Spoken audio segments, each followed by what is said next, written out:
الحمد للہ رب العالمین والصلاة والسلام علی رسولہ الامین اما بعد بسم اللہ الرحمن الرحیم۔ عزیزان محترم، نون تنوین اور نون ساکن میں اخفا کب کیا جاتا ہے اور اس میں اظہار کب کیا جاتا ہے؟ نون تنوین بولتے ہیں، جیسے میم دو زیر مین، یہ نون تنوین، دو زیر دو زبر دو پیش کو نون تنوین بولا جاتا ہے۔ اور نون ساکن میم نون زیر مین، میم نون زیر مین، میم کے بعد نون ساکن آ جائے تو اس کو نون ساکن بولا جاتا ہے۔ میم نون زیر مین، میم نون زبر من، میم نون دو پیش من، دونوں کی جو ہے ادائیگی ایک جیسی ہوتی ہے۔ اگر ہم بولیں گے میم دو زیر مین، میم دو زبر من، میم دو پیش من، تو بھی مین من من بولا جائے گا۔ اور میم نون زیر مین، میم نون زبر من، میم نون پیش من، تو اس کو بھی من مین من بولا جائے گا۔ تو یہ نون تنوین اور نون ساکن، اس کو کب اخفا کیا جائے گا، کب اظہار کیا جائے گا؟ اخفا کیا جائے گا اس کا مطلب ہے ناک میں اس کی آواز چھپائی جائے گی، اور اظہار کیا جائے گا یعنی اس کو ظاہر کر کے پڑھا جائے گا، آواز چھپائی نہیں جائے گی۔ تو آپ نے پہلے پڑھے حروف ہلکی، حروف ہلکی 6 ہیں۔ کتنے ہیں؟ حروف ہلکی 6 ہیں۔ حمزہ ہا عین ہا غین خا، حمزہ ہا عین ہا غین خا۔ تو نون تنوین اور نون ساکن کے بعد اگر حروف ہلکی میں سے کوئی ایک آ جائے تو اس کو اظہار کیا جائے گا، اور اگر ان میں سے کوئی بھی نہ آئے تو وہ اس کو اخفا کیا جانا، چھپا جائے گا۔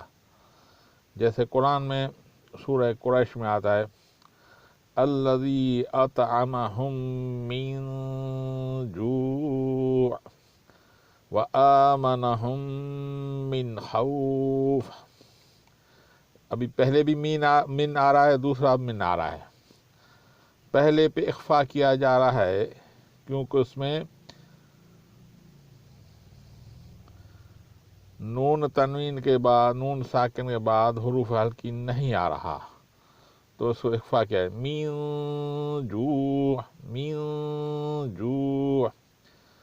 اور دوسرے من میں اس کے بعد حروف ہلکی یعنی خا آ رہا ہے، تو اس کو اظہار کیا جائے گا، اسے پڑھے گا من خوف۔ یعنی اخفا کا طریقہ یہ ہے کہ غنہ کرتے وقت زبان کو اوپر والے تالو سے چھونے نہ پائے، جیسے پہلے میں بولتا آیا ہوں، چھونے نہ پائے تو اس میں اخفا ہو جائے گا۔ اور اظہار کبھی کیا جائے گا جب اس زبان کو اوپر چھو لیا جائے، جیسے پہلے نہیں چھوتا، دیکھیں من جوع، دوسرے میں چھو رہا ہوں، من خوف۔ جو اخفا ہوگا تھوڑا لمبا کر کے پڑھا جائے گا، اور جو اظہار ہوگا اس کو اتنا لمبا نہیں کیا جائے گا۔ جیسے دوبارہ پڑھتا ہوں الذی اطعمہم من جوع، دیکھیں یہاں پہ اخفا ہو رہا ہے، زبان چھو نہیں پا رہی اوپر والے مسوڑوں کو، تو اخفا ہو رہا ہے من جوع وآمنہم من خوف۔ اور دوسرے من میں ہم اظہار کر رہے ہیں، یعنی زبان کو اوپر چھو رہے ہیں اور زیادہ لمبا نہیں کریں، من خوف۔ دوبارہ پڑھ لیتے ہیں الذی اطعمہم من جوع۔ یہ مثالیں تھی نون ساکن کی، اور نون تنوین کی مثال جیسے سورہ 3 میں آتا ہے وَمَا لِأَحَدٍ عِندَهُ مِن نِعْمَةٍ تُجْزَى وَمَا لِأَحَدٍ، دیکھیں دال دو دن ہے، اس پہ اس کے بعد حروف حلقی آ رہا ہے یعنی عین آ رہا ہے، تو اس پہ اظہار کیا جائے گا۔ اظہار کا مطلب ہے زبان کو اوپر والے مسوڑوں کو چھوا جائے گا اور لمبا نہیں کیا جائے گا۔ اظہار کا مطلب ہے ظاہر کرنا۔ وَمَا لِأَحَدٍ عِندَهُ مِن نِعْمَةٍ تُجْزَى، اب دال کے بعد اس دال پہ کے بعد حروف حلقی ہے، اس پہ اظہار کیا جائے، اور عند نون ساکن جو ہے اس کے بعد حروف حلقی نہیں ہے، اس پہ اخفا کیا جا رہا ہے۔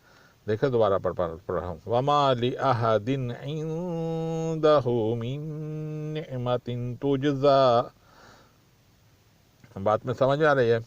وَمَا لِأَحَدٍ، دن اس کے بعد حروف حلقی ہے، حمزہ ہا عین ہا غین خا، اس میں سے عین ہے، تو اس پہ میں اخفا اس پہ میں اظہار کر رہا ہوں۔ وَمَا لِأَحَدٍ، اور ان میں نون جو ساکن ہے عین کے بعد، اس کے بعد حروف حلقی نہیں ہے، اس پہ اخفا کیا جا رہا ہے، یعنی ناک میں آواز کو چھپائی جا رہی ہے۔